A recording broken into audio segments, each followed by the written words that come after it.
is not your first painting about fishermen. You seem to be in a series about fishermen. Can you talk a little bit about how they draw you in as a subject? I always like port and life in the port because it's not the easiest labor also. Now you imagine the fishermen, especially where I go in Morocco, you know, everything is handmade there. All the boats are handmade, you know, the oars and you name it, metal work.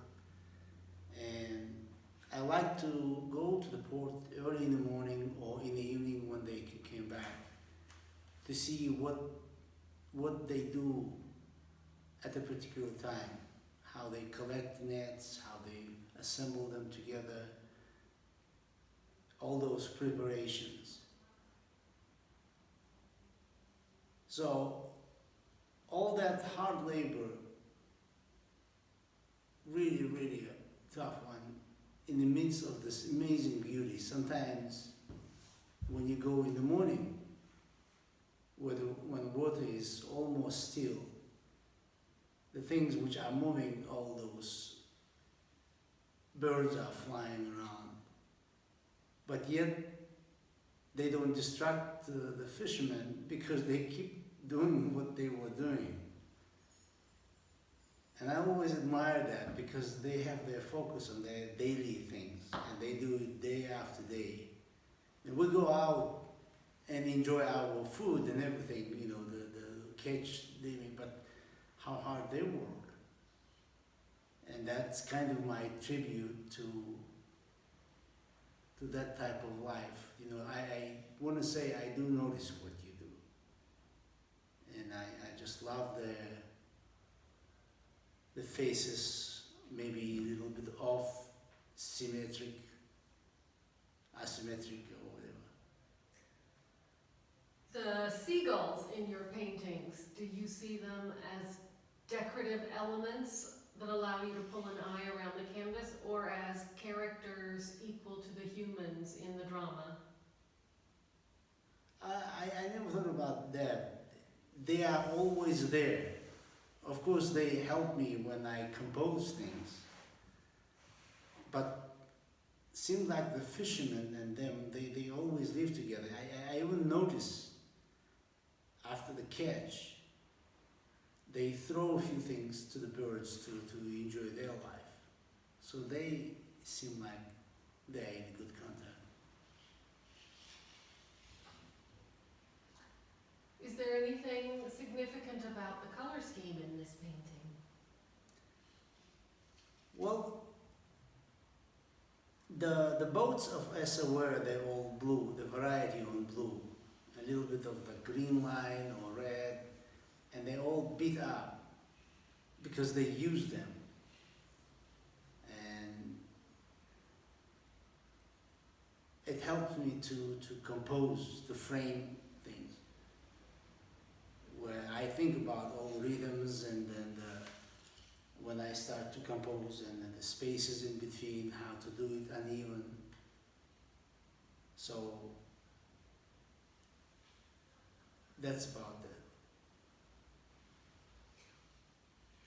Would it be possible to say that there is a metaphor in this image, either about man and nature, or perseverance, or something I'm not thinking of? It was this painting, when I was composing, I was thinking about one thing. Somebody does their labor day by day. It doesn't matter how hard it is. They check all their nets, they sew them together, they put them together in order, and they go out. But while they do it, is sometimes you come to the port, and it's just in the midst of that beauty. But they do, I notice they do stop sometimes to look to the side. If something like a sunset or sunrise, they will look a little bit, they will start their cigarette, and then they will continue their thing.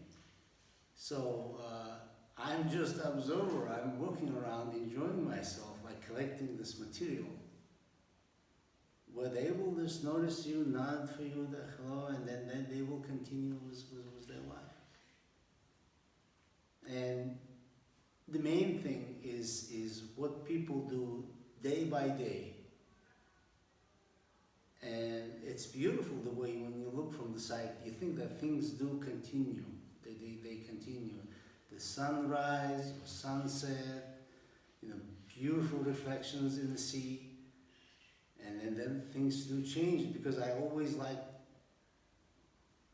how things do change constantly. And yet you have to catch a few moments when the flock of birds will fly, the seagulls, and then the sound. And those guys are standing in their boats, and boats are moving, and you hear how they hit each other, and the waves will hit the boat, and I find it beautiful.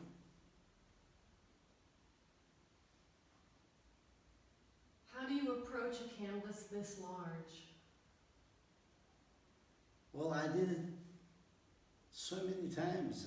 I can't wait to start. In the beginning, yes, you have to be a little bit more patient to lay out things.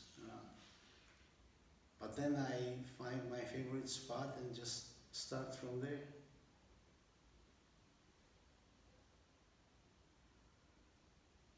You do control everything. That's my profession. I believe in certain foundations, but I'm not trying to cut the corners and stuff, because I think if the painting of that size, you have to strike from the distance for people to notice, and you have to catch them and try to get their attention when they are close, to admire the textures and the way you were trying to draw and then develop certain elements. Don't you find, though, you say this is about control, don't you find that you have a plan for the painting and you're going through the plan, going through the steps, but there are times when the painting says to you, no, I want you to do this part a little differently, that it has an opinion too, that ideas come up in the process? Yeah, I try to draw, and I tried that many times to finish the drawing, and then kind of trying to develop it with the colors and whatever you develop as an image. If one will take X-ray of this painting, there are a bunch of changes, because you still have to get into a certain mood, and sometimes in the drawing it feel like that position of the hand was right, with ropes and stuff, but then while you're doing it, things do change. So I follow that, whatever canvas asks. What relation is there for you between the studies and the final masterpiece, or masterwork, the enlarged final project? I do studies. In fact, I have a smaller study for this painting, but then when the study is almost done, I like to start the big one, because I just don't need to replicate something which is already done in the smaller size. The big size has its own things to develop, and I consider that is just the bigger study.